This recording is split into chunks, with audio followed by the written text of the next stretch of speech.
Tractate Zevachim, Perek Shmini, the 8th chapter. We are going to study today page 72. Some word of introduction. Made in Israel. We all know that there are fascinating companies, manufacturers, and more. One of them, it's a manufacturer that founded in 1933, before the establishment of the State of Israel, and the company's name is Frutarom, F-R-U-T-A-R-O-M. It was the first company that recorded in Israel to cultivate the aromatic plants and develop flavors from those aromatic plants. And they have more, which we call in Ivrit a tavlinim, kitniyot, that basically also sweeten the tavshilim, the food. The late past president of Israel, Chaim Weizmann, was an early supporter of the company, as he was a renowned chemist prior to becoming Israel's first president. So this company, Frutarom, creates, develops, manufactures, and markets an extensive variety of high-quality flavors and fine ingredients for customers in the food, beverage, fragrance, pharmaceutical, cosmetic industry, and obviously kitniyot, those legumes that sweeten products. So in 1980s, the company made the strategic decision to grow through acquisition that was soon conducting operation worldwide. It's recorded by 2006 that Frutarom ranked as one of the 10 largest flavor and fragrance companies in the world. Fragrance markets and sells over 31,000 products, to more than 15,500 customers in 145 countries. The International Flavors and Fragrances Corp, based now in the United States, has made an offer to buy this company, Frutarom, not long ago for 7.1 billion with B in cash and stocks. So obviously we want to thank the Israeli chemists for improving sense and taste for people all over the world. But soon you see in our sugya, we're going to discuss a fascinating sugya from the Mishnah in Tractate Hullin, chapter 3, Misha hayu lo chavilei tiltan. So the Mishnah dealing with one who had the bundles of it's a fenugreek, a type of legumes, the sugya of kilei kerem, of diverse kind, and we're going to discuss that soon, very connected. But before we go there, there are some points I want to continue with yesterday sugya, davar shebeminyan eino batel. We learned that individually counted items cannot be nullified. So if you remember, in the previous daf we learned that if an ox that is pasul, meaning disqualified to be offered as a sacrificial offering, it becomes intermingled with 10,000 kosher oxen designated as korbanot, as an offering. All of these potential korbanot are psulim, invalidated.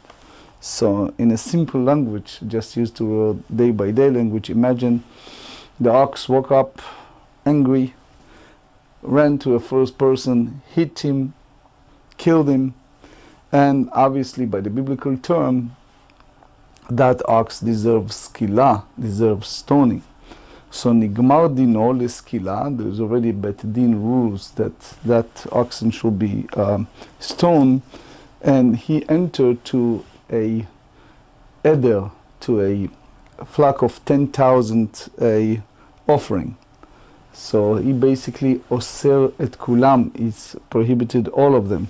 Furthermore, we learn that asurim afilu lehediot, meaning even someone may think that you can sell those 10,000 that belong to the Kodashim, the consecrated item for the temple, even if they have a mum, if they have a blemish, still, so they cannot use them. So question is, why are all of the above mentioned animals make them psulim? Similarly, this ought not to be true, because we should apply the principle bitul berov, which we learn a lot of time in halacha, nullification by a majority. So think about it. If a small amount of non-kosher foodstuffs is mixed into a bowl of kosher food, so what we said, it is permissible to eat all the food in a bowl, provided that a majority of the overall contain is kosher. So the minority of non-kosher component is technically nullified. So this being the case, why is the inclusion of a shor pasul, of a disqualified ox, not nullified by the majority of the herd of kosher oxen? So the halacha is taught here in chapter Kol HaZvachim, all the offerings, which we just started, which deals in depth with the law of ta'aravot, of intermingling isur veheter, prohibited and permitted items. Now the law states that a davar shebaminyan eno batel, meaning items that are counted individually as opposed to items measured by weight, like candy and nuts, are not included in the principle of bitul berov. So as we say, here we are, 71b, very bottom, the hediot. So here the Gemarah raises another challenge. Here is the word of Rav Shimi, that he said that based on our Mishnah, that item for which deriving benefit is prohibited render a mixture prohibited any amount, even to an ordinary person, as stated with regard to chatat, to a sin offering, that were condemned to die, and an ox that was sentenced to be stoned. So the hediot namei tanela. And here the question is, we have a Mishnah, different one, that we study in Tractate Avodah Zarah, page 74. And the Mishnah said as follows: Ve'elu asurin, this item, the following item, are forbidden, be'ana'ah, driving benefit, ve'osrin bechol shehem. It's not just only prohibited, but there also renders other item with which they become mixture forbidden. One, yain nesech, wine used for, those in the ancient time particularly, they use it for idol worshipping, for libation, that becomes mixed together, they mix with a kosher wine. And two, va'avodat kochavim, an object of idol worship, and keren ora ed v'shora niskal, an oxel that sent by stoning. So basically here we learn that we're intermingled with permitted items, so they are prohibited. So why the first clause of our Mishnah we derive that animal behema asura be'ana'ah also prohibited other animals, even the ordinary person, even hediot for re'iyah and pdiyah, total prohibited. Page 72, the Gemarah responded and said, tzriche, that we need both the Mishnah here and the Mishnah in Avodah Zarah. Why? De'i mehatam, if we learn from the Mishnah in Avodah Zarah that Isurei Hana'a einam betelim, that something that is prohibited to drive benefit is not nullified. Hava Amina, I will say that this apply only if the prohibited animal is intermingled with a non-kosher animal and thereby becomes prohibited to an ordinary person. Lehediot. Aval legavoa. But if it intermingle with offerings that are designated to the Most High, Eimal lo nafsedinhu lechulhu. So we don't want to create a loss for our holy temple treasure. So that's part of the consecrated item that belong to the temple. So one might say that they should not lose all the valid offerings, and therefore the prohibited animal should be nullified in a simple majority. So what you see here is the ruling of the Mishnah here was necessary to teach that the same applies to a mixture involving offering. אבל לגבוה אימה לנו הפסידו לכולהו, ואי מהכה, if we learn just from our Mishnah, הנמילי, we say that that's apply only to a mixture, to ta'arovet, to what? Kodashim, the Most High, dim is.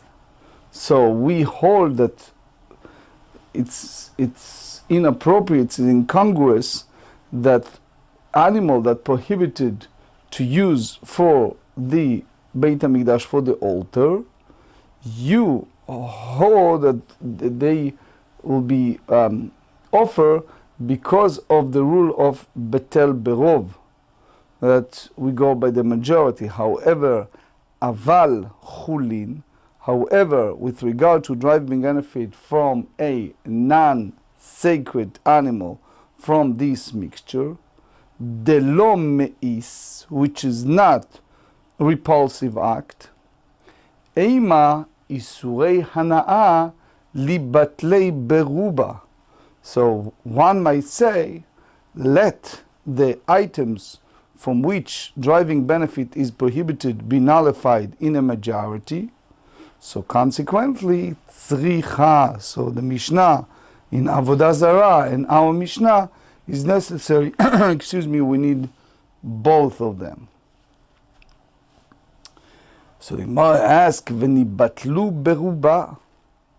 So let the prohibited animals be nullified in a majority, because that's the halacha we have concerning other matter, which the majority item assume the status of the majority. The Torah said in the book of Shmot, Exodus chapter 23, verse 2, Acharei rabim lehatot. So we explain both on Gemarah and Hullin 11 and Rashi there, explains that in general matter, when you go by a mixture, you go by the majority. Now, the truth is there is a Shita Mekubetzet as well as Tosfot that ask why we don't consider that as a Briyah. You see it in Gemarah and Hullin, page 100. You try to say that it's the moment it's designated for that purpose of a stoning like an ox, etc., Chatat HaMeita, etc. All of this is Neveilah, is carcass, is not part of which we call under the halachic category of Briyah. You can see more in the Shita Mekubetzet. So they said, V'chitei machashivei velo batlei. So you may say that this is significant as they are counted individually and therefore they are not nullified in a majority. The answer is unsatisfactory. Hanicha leman de'amar we understand according to one who says, Kol shedarko limanot shaninu. We learn that all that we have the Mishnah in Ola, that something that you count, it's not that something that's sold by unit rather than by weight or volume is considered significant. So here is the Mishnah.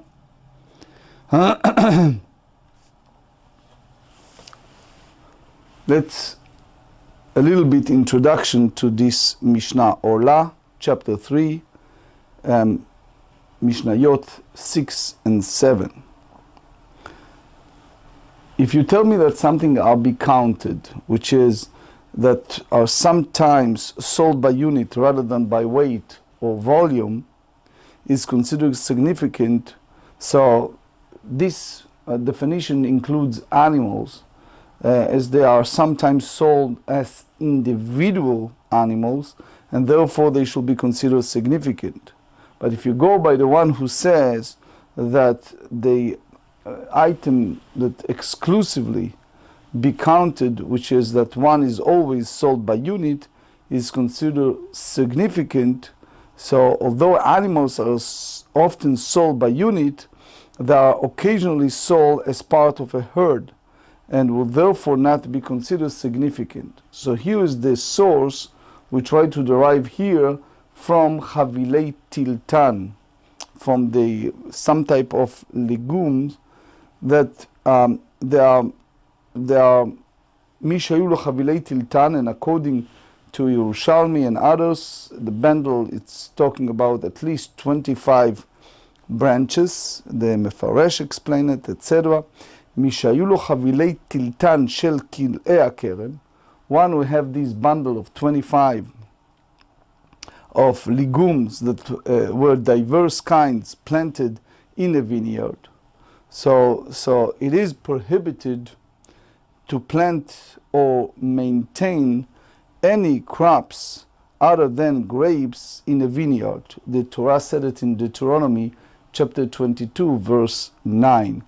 In contrast to the prohibition against the mixture of diverse kinds, the prohibition crop grown in a vineyard may not be eaten or used. It renders the entire vineyard prohibited, and all the produce must be burned. So here we have a situation that 25 bundles of legumes that were diverse kind planted in a vineyard, from which it is prohibited to derive benefit. Page 72b. So those bundles yidalku, those bundles must be burned, because biblically speaking, the Torah said, "Lo tizra karmecha kil'aim pen tikdash." It's the Isurei kil'ei hakerem, the diverse kind, in Dvarim 22:9. So he said, "Nitarvu ba'acherim va'acherim ba'acherim kulan yidalku divrei Rabbi Meir." If the bundles were intermingled with others, and those others were intermingled with others, so according to Rabbi Meir, they are all should be must be burned. It's over there. There's full explanations. There's much stringent. והחכמים אומרים יעלו באחד ומאתיים. The sages hold that they can be nullified in a total of is 201 items, which is one prohibited item intermingled with 200 permitted ones. So the Rambam, Hilchot Ma'achalot Asurot, chapter 16, said if a bundle of vegetables that are prohibited as diverse kinds in a vineyard become intermingled with 200 other bundles, they are permitted, basically follow the Chazal, the sages. שהיה רבי מאיר אומר, so now the Gemarah continue and bring the explanation of both views. שהיה רבי מאיר אומר, כל שדרכו להימנות מקדש. Rabbi Meir hold that it all must be burned. He said any item whose matter is to be counted, render its mixture prohibited, as it is considered significant and cannot be nullified. והחכמים אומרים, the sages hold, אינו מקדש אלא 6 דברים בלבד. The sages hold that only 6 items are sufficiently significant to render their mixture prohibited. Rabbi Akiva אומר 7, Rabbi Akiva hold that there are 7, and ve'elu hen. And here the Gemarah goes by the least. דברים שאינם בטלים מחמת חשיבותם, that they're not nullified because they're significant. So, okay, here are the list. I read first in Hebrew and then translated. אגוזי פרח ורימוני בדן וחביות סתומות וחלפי טרדין וקלחי כרוב ודלת יוונית. That's the 6, which is nuts with brittle shell, pomegranates from Baden, sealed bells with wine, beet greens and cabbage stalks, and Greek gourd. And here Rabbi Akiva מוסיף אף כיכרות של בעל הבית. Rabbi Akiva adds also, number 7, loaves of a homeowner that he himself made it. Since they are not for sale, they are large and important. As the Meiri said, Melech Shlomo said that Salato menupa harbe, and the Mishnah used plural. Anyway, so they are also in this category. So according to Rabbi Akiva, there are 7. So the Gemarah said, Haraui le'orla orla. So here the whole idea is that different prohibitions apply to those items. That which is fit to be forbidden, do the prohibition against eating the fruits of a tree during the first 3 years. That's the orla. First 3 years after its planting, nuts, pomegranates, and a sealed barrel of wine prohibited the mixture of orla. הראוי לכלאי הכרם, כלאי הכרם.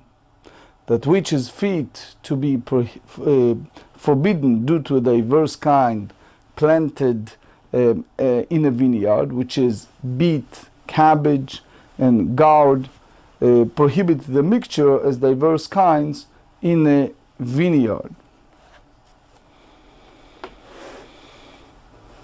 The Rambam in Hilchot Ma'achalot Asurot, chapter 16, said that by rabbinic law, a prohibited item of significance cannot be nullified, even by 1 in 1,000. Some say that this apply, that's the Shach, in Shulchan Aruch Yoreh De'ah 110. So the Shach hold that this apply only if it was intermingled with items of the same type, while others claim this apply even if they are not the same type. These include the 6 items listed by the sages: high quality nuts and pear, pomegranates from Badam, sealed barrels of wine, beet greens, cabbage stalks, Greek gourd, and loaves of a homeowner. So this basically Rabbi Akiva add the 7 items, the loaves of the homeowner, to the list. So the halakha follows the opinion of Rabbi Akiva. But you see the Ramah, again, Shulchan Aruch Yoreh De'ah 110. Okay, so first the Bach. The Bach said that any item that is occasionally sold by unit cannot be nullified. The Rama said that this principle applies only to item that invariably sold by unit. The Rama continues, if there is uncertainty as to whether or not an item is significant, it can be nullified, as this is uncertainty with regard to a prohibition by a rabbinic law. The principle is that any item that is significant in a particular place cannot be nullified in that place. The Rambam, as we said, Ilchot Ma'achalot Asurot, chapter 16, writes, "It appears to me that any item that is considered important to the residents of the place in question, similar to nuts from Perek and pomegranates from Bailan in Israel at that time, render the entire mixture prohibited in any amount." The sages maintained these particular examples because they render a mixture prohibited as all time and places. But as we said, you want to see more, is in Shulchan Aruch Yoredea 110. Ve'itmar Allah. So this is the disputation between Amoraim over the view of Rabbi Meir. Ve'itmar Allah. Rabbi Yochanan Amar et shedarko limanot shaninu.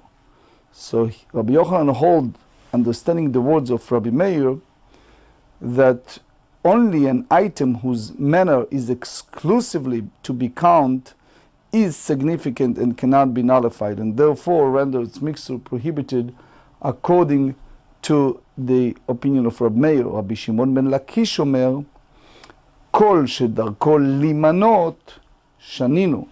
So according to Rabbi Shimon ben Lakish, any item whose manner is also to be counted is significant and cannot be nullified. So the Gemarah connected this machloket to our Mishnah that said that those animals are not nullified. Hanicha lereish Lakish. So we understand this in a view of Reish Lakish. Why? Because it's more common that they sell animals according to the way lefi minyan, according to the way they count. So therefore, Rabbi Meir hold that animals are important and is not nullified. So the Mishnah followed the view of Rabbi Meir. Ela li Rabbi Yochanan mai ika lemeimar. But according to Rabbi Yochanan, what can be said? According to his opinion, since animals are not sold exclusively by unit, they are not sufficiently significant, and consequently a prohibited animal should be nullified in a simple majority. Now, the Be'ur Agra, you see it in Shulchan Aruch Yoredea 110, as we mentioned earlier. You see that anything that it's always counted and only sold by unit cannot be nullified. And this is the accepted custom. This is the opinion of the Rama, citing Riva, follow the view of Rabbi Yochanan. The fact that the Amoraim extensively discuss the opinion of Rabbi Meir indicates that the halacha is accordance with his opinion. That's the Bet Yosef. Sefer HaTrumah rules that items even occasionally sold by number cannot be nullified. But you see more the Rama, the Shach, the Be'ur Agra, and more in Shulchan Aruch Yoredea 110.